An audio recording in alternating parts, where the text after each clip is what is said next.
So we looked at the physical topology. Now we're going to look at the media access technology that works at the data link layer, and that will be token ring and other token passing types of protocols, Ethernet, token ring, those types of protocols.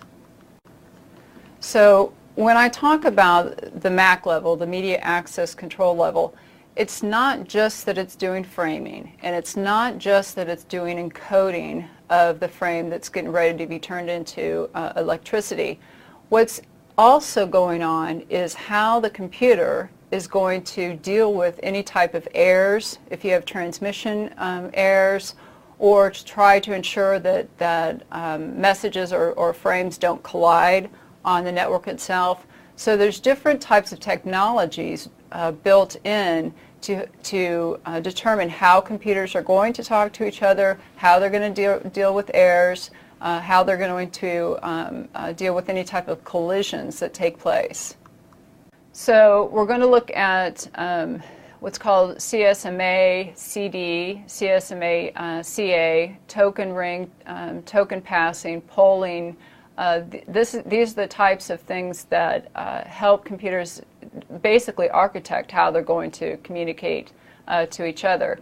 And remember that we have the physical, and right now we're talking about the data link layer. Now I said there's actually two sublayers. What are the two sublayers at the data link layer? Well, there's the logical link control, which is 802.2, and then there's the 802 dot fill in the blank. If it's Ethernet, it's 802.3.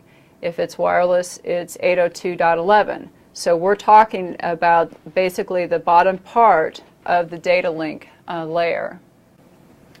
So one of the goals is to ensure that there's not corruption of the data as it goes over the wire. And one of the things that takes place is called collisions. So if you put data on the line, I put data on the line, our frames can collide, and what happens is it corrupts the data most likely, and we're going to have to resend our data, so that causes performance issues.